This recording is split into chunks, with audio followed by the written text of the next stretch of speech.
I bet you're here trying to figure out what's been happening with Microvision stock.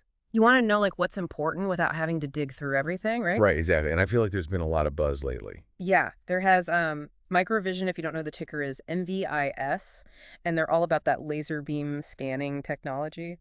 LiDAR. LiDAR, exactly, Yeah. autonomous vehicles, that kind of thing. So we're trying to make this easy for everyone and break down like the most important stuff from recent analysis of the stock. Yes, and specifically we've got some technical analysis, some market news, and then like what we know about earnings expectations as of March 15th, 2025. That's the date we're working with. Yep. Okay. So I guess the first thing we should talk about is just like the big picture. The market, right? Yeah, what's happening in the market that's relevant? Well, early 2025 has been crazy. Yeah, It's been a real roller coaster. definitely volatile. Yeah, and I think a big driver has been the former president's policies on tariffs. Oh yeah, that's right. Yeah, a lot of uncertainty came from that. And we saw like the S&P 500, took a hit, dropped almost 10%. From what, like the peak in February? Yeah, from that mid-February peak. And then the Nasdaq even dipped into correction territory. Oh wow.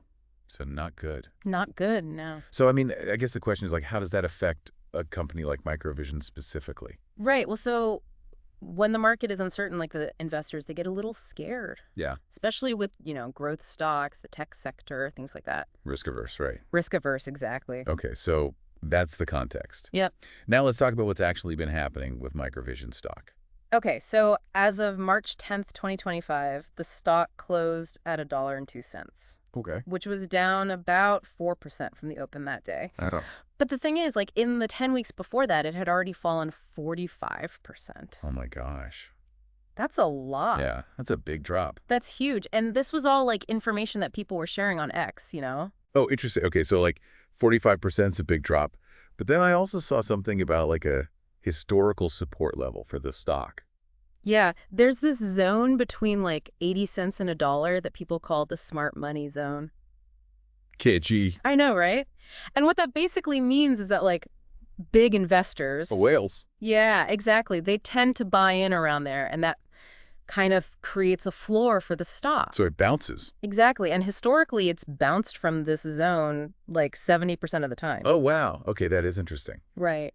So that's just kind of where we are now, I guess, like right around that support level. Yeah, we are. So what does like the technical analysis say about what might happen next? Well, if you look at the 20-day simple moving average, which should be somewhere between $1 and $1.05, that looks like it's acting as support.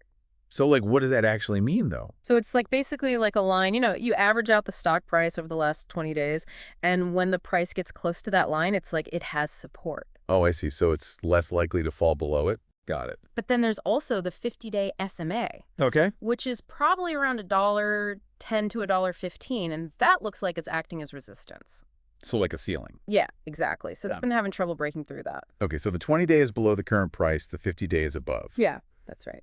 And then what about like the longer term trend for the stock? What does that look like? Well, if we zoom out and look at the 200-day SMA, it's way higher up. Oh. Probably between $1.50 and $1.70, which suggests that the long-term trend is still bearish. Oh, so it's still kind of going down. Yeah, overall. Yep. Okay, and then there's the RSI too. Right, the RSI, which tells us like how overbought or oversold the stock is. So like right now with the price having dropped so much, would that mean it's oversold? Well, we don't have the exact number, but given the drop and the fact that it's stabilizing around that smart money zone, it's probably somewhere between 30 and 40. So getting close to oversold. Yeah, but not quite there yet, which is interesting because it's also, right around those historical bounce areas.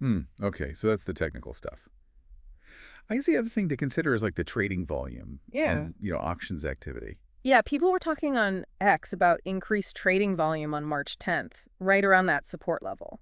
So that would suggest that like people are interested in buying at that price. Right, and then the other thing is the options volume showed a 6-to-1 call-to-put ratio. Okay, break that down for me. So basically, for every one person betting the price will go down, there were 6 bought if it would go up. Oh, wow. Which suggests a lot of bullish sentiment. Like people are excited. Yeah, but it's speculative, Of course. Ahead of earnings, we never know. Right. Okay, so that's options volume. And then what about just like the average daily volume for this stock? So usually it's around 2 to 3 million shares, which is pretty normal for a small-cap tech company. Oh. But what's interesting is that volume actually decreased during the recent pullback to $1.02. Oh. Yeah, which could be a sign that the downward momentum is weakening. Like people aren't selling as much. Maybe. Interesting. Yeah. Okay, and then the big thing on everyone's mind, I'm sure, is the upcoming earnings. Yes, Q4 2024 earnings are expected around March 26th, 2025. So just a few weeks away. Right. And the crazy thing is that initial revenue expectations were around $3.4 million. Oh. But now they've been slashed all the way down to just 500,000. Well, that's like a 90% decrease? Yeah, 90.2% to be exact. Oh, my goodness. Year over year, too. So that's rough. Yeah, that's a huge red flag, I would say. It's not great, no. Okay. And then what about the expected loss per share? They're estimating a loss of about 8 cents per share. Not looking good. No, but there is some I speculation. was going to say, there's always speculation. Oh, it's right. Especially with Microvision. This is true. So what are people speculating about now? Well, some people think that the earnings report being delayed could actually mean there's some big positive news coming. Like what? Maybe a new partnership. Oh. And one company that's being mentioned is Anduril.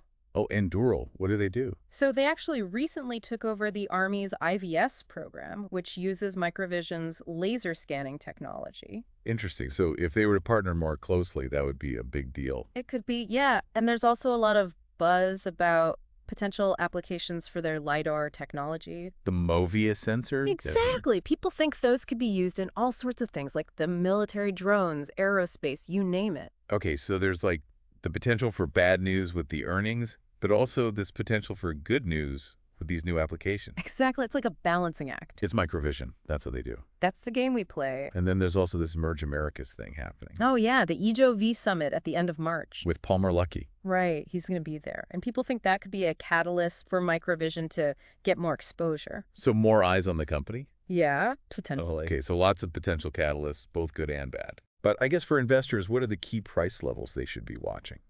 So on the downside, you've got 80 cents, which is the one-year low, and then that dollar mark, which is that smart money zone we talked about. Okay, so if it falls below those levels, that'd be a bad sign. Yeah, probably. And then on the upside, there's resistance around $1.15, which is the 50-day SMA, and then further up at $1.70, which was a previous high. Okay, so if it breaks above those, that's good news. Could be, yeah. And then what about the options market? Like, what are they saying about potential volatility around earnings? So the implied volatility is suggesting a possible price move of about 12.3%, Oh. which is roughly 13 cents either way. So it could go up 13 cents or down 13 cents. Yeah, basically. Wow. Okay, so big potential swings. Definitely. And that just shows how important those support and resistance levels are. Well, it could really go either way. It could. Okay, so putting it all together, what are some of the scenarios analysts are thinking about? Well, one possibility is that the stock holds that dollar level Okay. and then breaks through the resistance at $1.15. Okay. That could be a bullish reversal. So like a good sign. Yeah, Yeah. but then if it breaks down below 80 cents, Oh. that could mean further downside. Like it could keep falling. Potentially. So really a make or break moment coming up. It seems that way. And what are analysts actually recommending that investors do? So for people who already own the stock, they're saying hold. Okay. Because you're already near that historical support at $1, and the RSI is looking good. But it's still risky. Oh, yeah, there's still the resistance, and the market is uncertain, so there's definitely risk.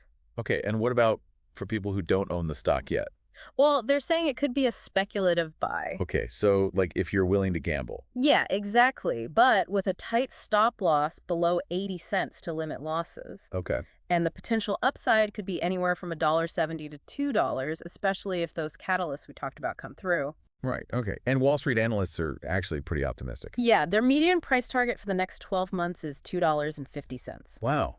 That's a lot higher than where it is now. It is, but, you know, Wall Street... Always optimistic. Exactly. So when would someone want to sell?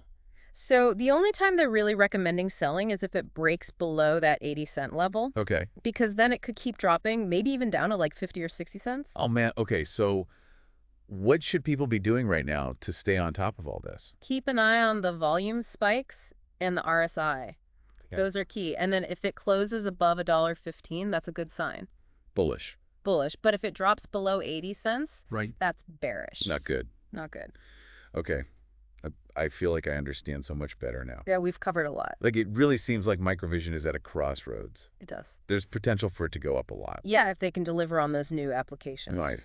But the revenue drop is concerning. For sure. So what do you think, like, what kind of news would really make a difference? Well, I think if they announce a major partnership at earnings or at that Emerge Americas event, that would be huge. Yeah. Or if they can show that they're making progress with those new applications. Right, exactly. Something concrete that shows they're on the right track. That would be huge. Yeah. Okay, so everyone listening, pay attention to those things. Earnings and Emerge Americas. And if you want to hear us break down more stock situations like this, please subscribe, like, and leave a comment. We appreciate you listening. And thanks for joining us. Thanks. See you next time.